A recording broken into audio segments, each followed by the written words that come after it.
How to check through hole diode using multimeter. First, you have to put it like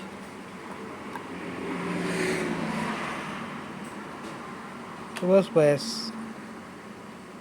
The meter shows no reading. Then we have to put it forward bias. The meter shows some readings. These show that the diode is working. Another board.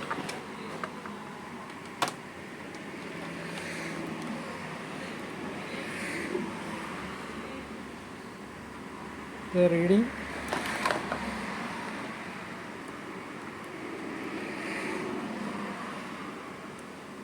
shows full,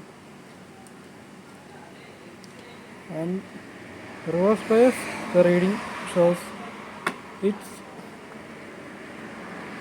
it shows that diode is short. ये दोनों side reading है.